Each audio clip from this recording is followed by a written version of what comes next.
तो सुप्रभात दोस्तों, दिलीप की दुनिया में आज आप लोगों का फिर से एक बार स्वागत है। आज फिर से एक बार इसलिए कह रहा हूँ कि आज के ही दिन मैं दो ब्लॉग बनाने जा रहा हूँ। एक ब्लॉग हमारे गृहनगर बोकारो इस्पात नगरी से रांची तक की थी और दूसरी जो ब्लॉग है वो दोस्तों रांची से लेकर जसपुर और जसपुर के आगे भी ये सीधी सड़क गुमला और जसपुर की तरफ, और हमने लिया है यहाँ से सर्विस रोड। और ये सर्विस रोड लेने का कारण है कि हम जा रहे हैं बेड़ो गांव में। जी हाँ, एक छोटा सा कस्बा है बेड़ो।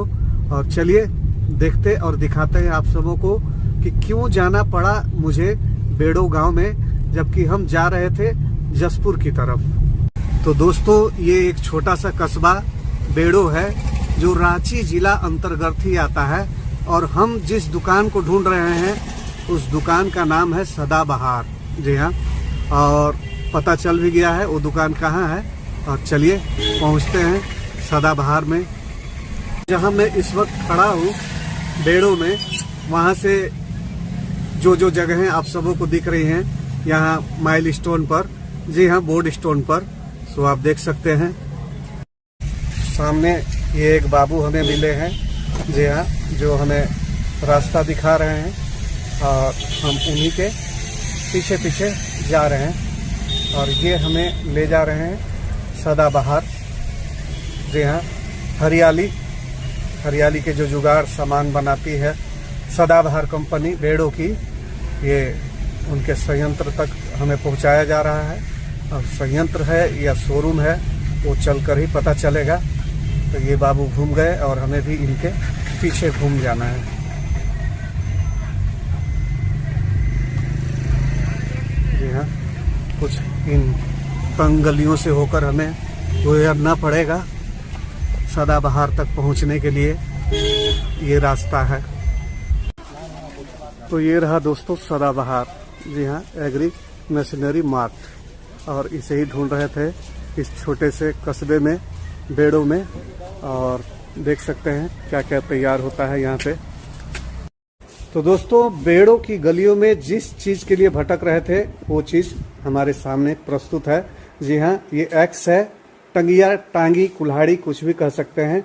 यहाँ सदाबहार में खेती बाड़ी से रिलेटेड सारी वस्तुएं, सारी चीजें उपलब्ध हैं।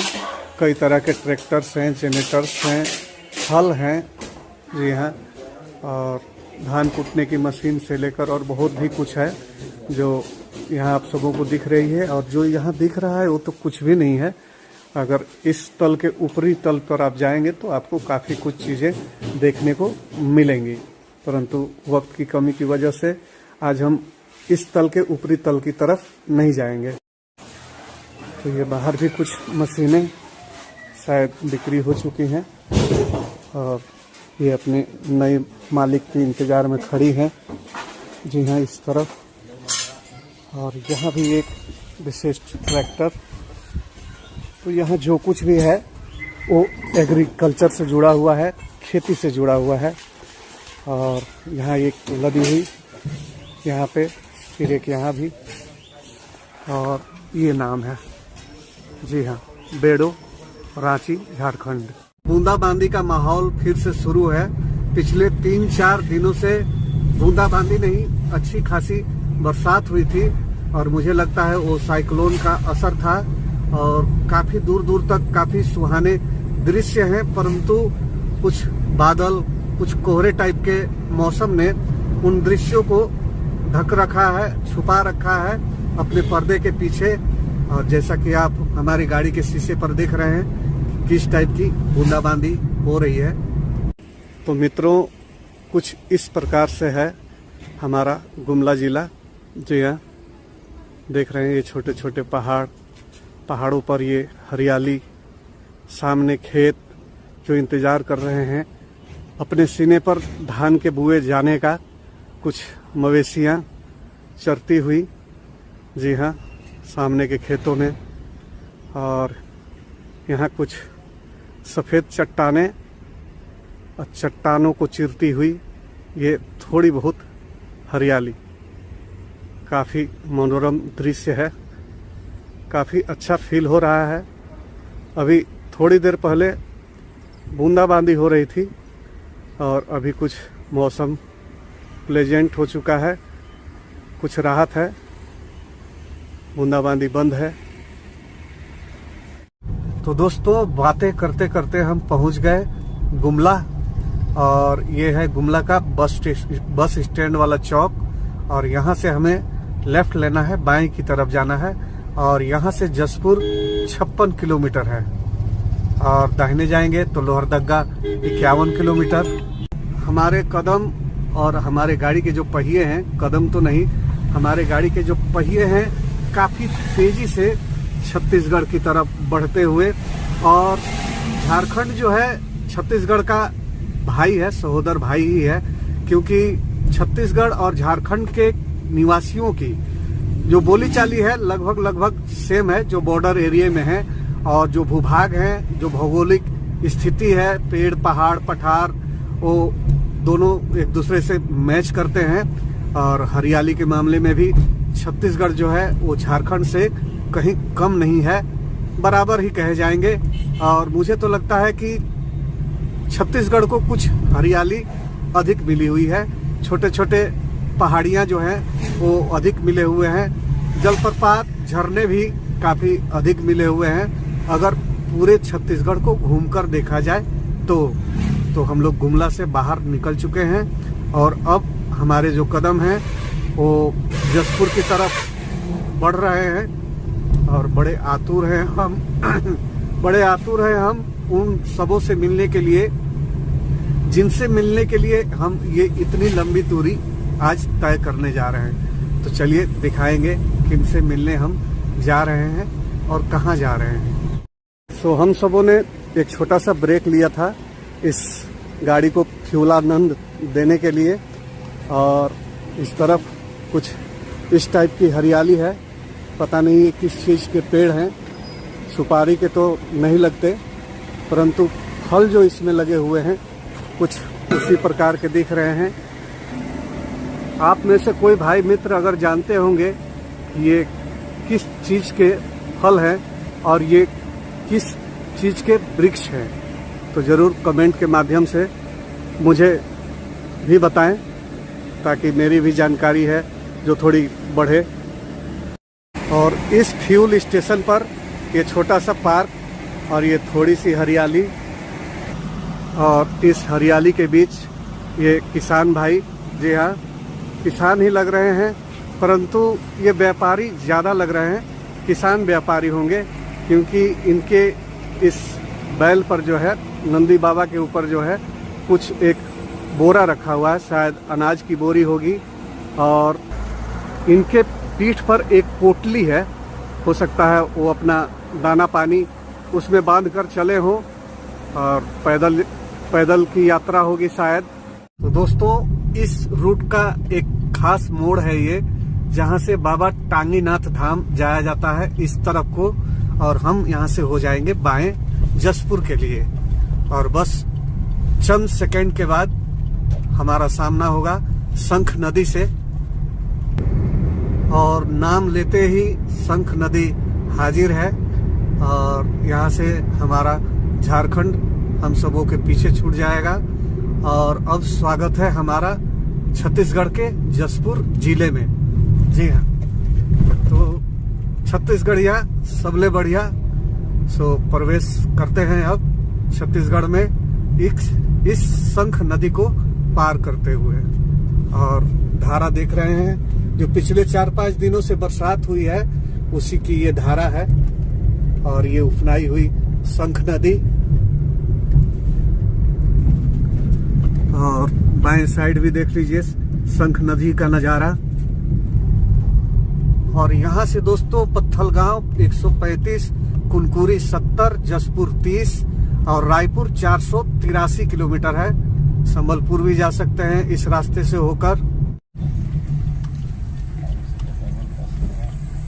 तो दोस्तों जसपुर नगर में हम सबों का हार्दिक स्वागत है। तो ये है जसपुर नगरी, पहाड़ियों से घिरी हुई। जी हाँ, यहाँ जुदेव खानदान के राजा लोग हुआ करते थे। जब राजतंत्र हुआ करता था तो जसपुर में जुदेव खानदान के राजा लोग राज किया करते थे।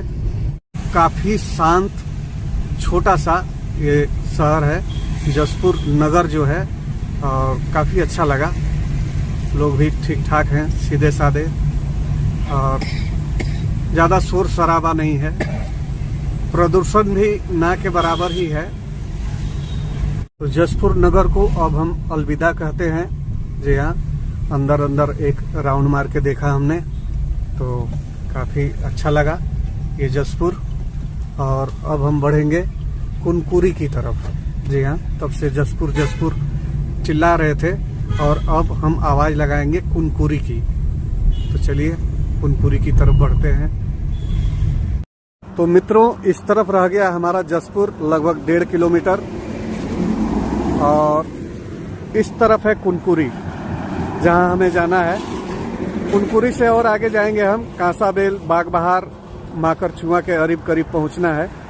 पर पहले हमें पहुंचना है कुनकुरी, और दोपहर भी हो चुका है, भूख काफ़ी जोरों की लगी हुई है। तो इन वादियों में हमने आज दोपहर का खाना चाहा है। तो चलिए देखते हैं अंदर भोजन कैसा है। दोपहर के 1 बज चुके हैं, और यहाँ कुछ जसपुरिया स्टाइल में हमें खाना परोसा गया है, और वाकई देखने से तो लजीज लग रहा है। पर खाने के बाद पता करते हैं क्या स्थिति है इस भोजन की। और आलम भाई को भी परोसा जा चुका है, और कुछ हमारे मित्र वहाँ बैठे हुए हैं जो हमारी हौसला अफजाई कर रहे हैं इस बात को लेके कि भाई हम खा रहे हैं तो आप भी खा सकते हो। क्योंकि 1, 2, 3, 4, 5 भाई लोग जब खा रहे हैं, और तो मुझे लगता है कि भाई इनके पास बहुत कुछ ऐसा है इस ढाबे के बारे में जो इनको जानकारी है, और हो सकता है सप्ताह, महीने, 10 दिन में 1-2 बार इनका यहाँ आना होता होगा। तो गारंटी है इस बात की कि भाई लोग यहाँ बैठे हुए हैं तो हमें लजीज भोजन मिलेगा। भैया कुछ कहना चाह रहे थे? तो हम लोग पत्थर गांव से आए, हम लोग के साथ में हम लोग न्यू टीम से हैं, और कानू बटर का नाम बहुत सुने थे। आज हम लोग कानू में खाना खाने आए, बहुत ही अच्छा है यहाँ पर, पूरा लजीज व्यंजन है यहाँ पर। देखिए कितनी पारंपरिक तरीके से जो यहाँ की पत्तियाँ हैं इससे थाली बनाया गया है। थाली में खाने का जो आनंद है वो सब जगह नहीं मिलता है, सिर्फ जसपुर में ही मिलता है। आप लोग भी खाइए, आप लोग भी जरूर आइए। जसपुर शहर से निकले हुए हमें 5 से 7 किलोमीटर हो चुके हैं, और यहाँ की ये जो घाटी है वो शुरू हो चुकी है। और अभी तो ये काफ़ी सुगम लगती है देखने में, जब सड़कें चौड़ी हो गई हैं। जब सड़कें चौड़ी नहीं थी, पतली थी, इस सड़क पर आने से लोगों के रूह कांप जाया करते थे, और बहुत सारी बड़ी गाड़ियां हुआ करती थी जो इस रास्ते से ना आकर किसी और रास्ते को अख्तियार किया करती थी। परंतु अब रास्ता सुगम हो चुका है, और ये घाटी भी जो काफ़ी दुर्गम थी अब दुर्गम नहीं रही, अब ये सुगम हो चुकी है। तो चलिए इस घाटी का थोड़ा आनंद उठाया जाए।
कर रहे थे हम अपनी सड़क से कुनकुरी की तरफ, और मुझे दिखा कुछ अद्भुत, सो मुझे रुकने पर मजबूर होना पड़ा।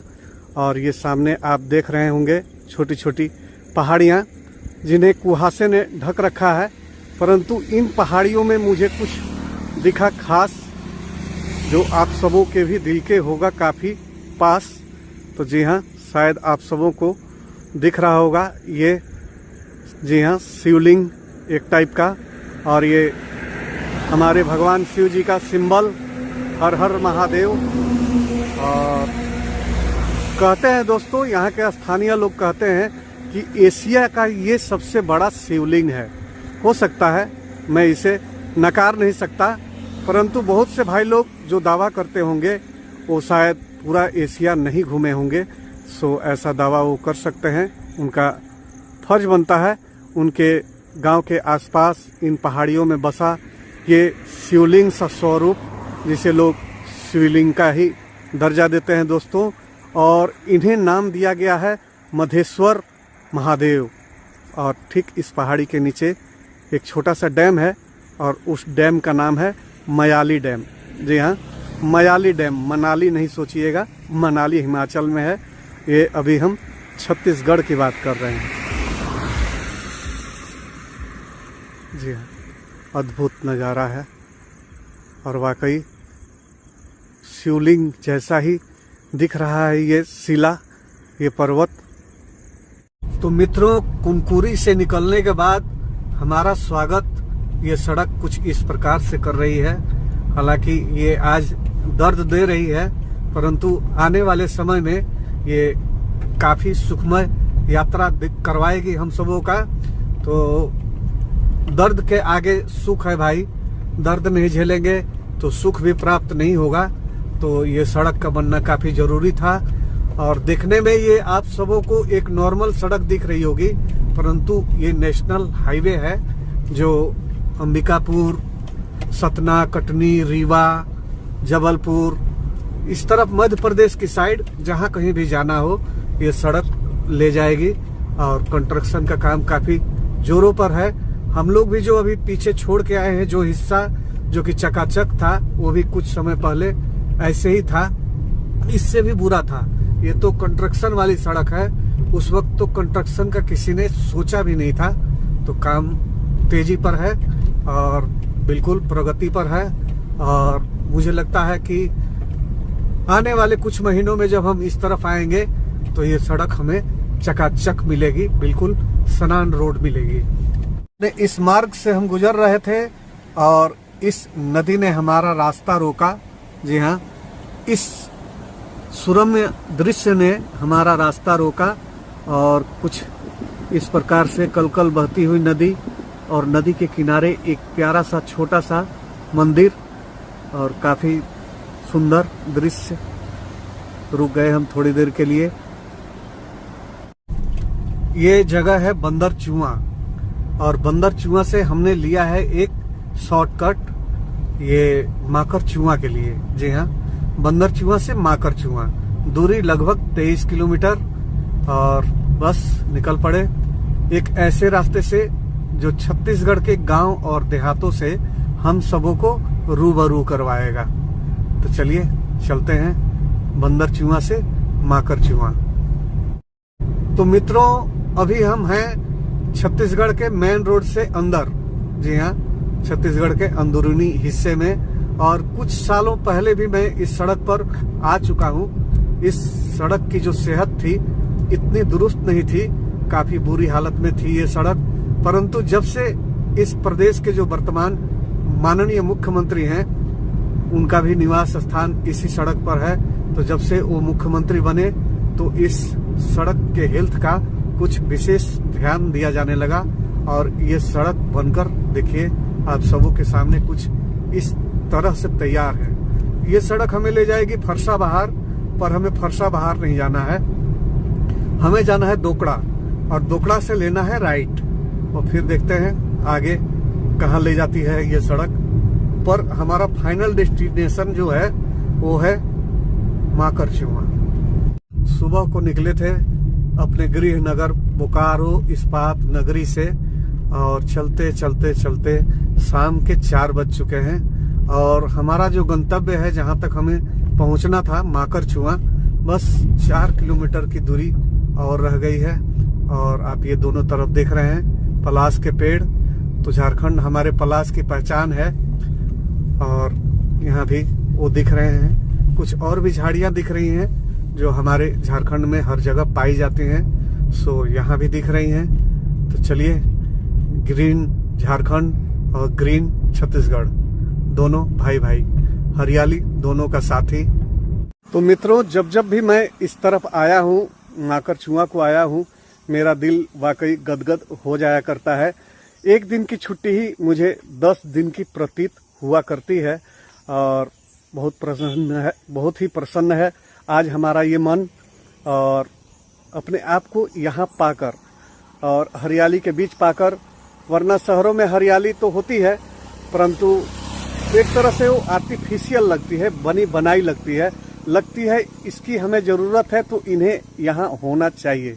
परंतु गाँवों की जो हरियाली होती है दोस्तों, वो इस टाइप की नहीं होती। ये बिल्कुल पहले से है, आज भी है और आगे भी रहेगी, क्योंकि यहाँ के जो ग्रामीण होते हैं वो हरियाली को काफ़ी पसंद करते हैं और उसे संरक्षित भी रखते हैं।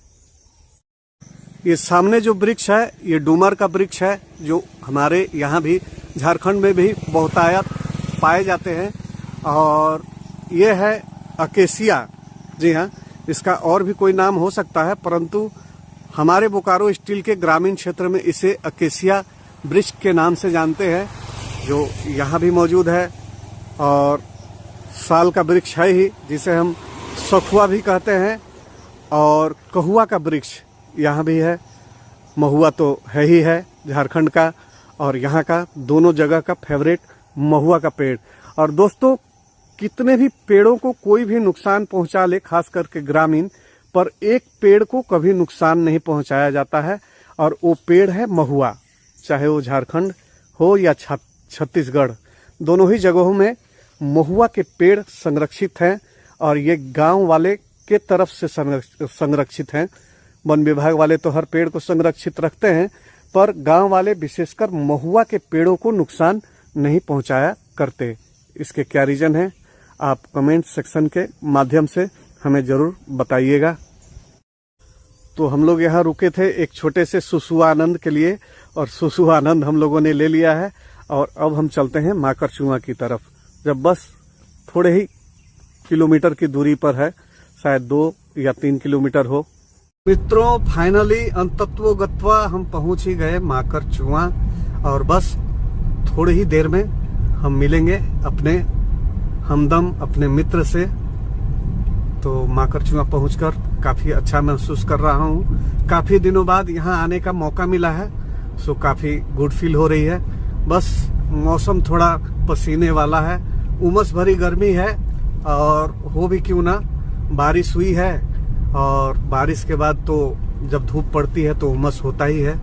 तो चलिए, पहुंच गए यहाँ।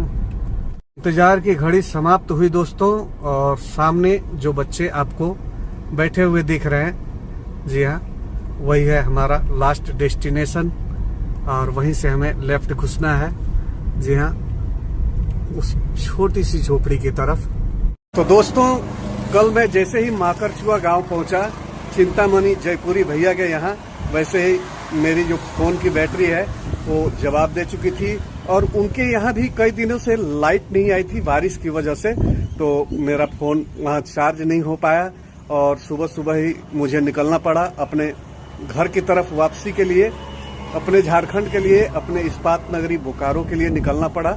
सो मैं इस वीडियो को आखिरी रूप नहीं दे पाया, सो आप सबों से माफी चाहता हूं। और रास्ते में वापसी के वक्त मैंने जो है सो अपना फोन चार्ज किया, और चार्ज करने के बाद इस वीडियो को यहीं अंतिम विराम देता हूं, अंतिम रूप देता हूं। दुख तो मुझे काफी लगा कि जिनसे मिलने के लिए मैं इतना दूर गया, उनसे आप सबों को नहीं मिलवा पाया। तो चलिए दोस्तों, इसके लिए काफी गिल्टी फील हो रही है मुझे, परंतु आप सभी मुझे माफ करेंगे क्योंकि आप लोग समझदार हैं, ये मुझे पता है। तो चलिए, मिलते हैं आप सबों से अगले ब्लॉग में।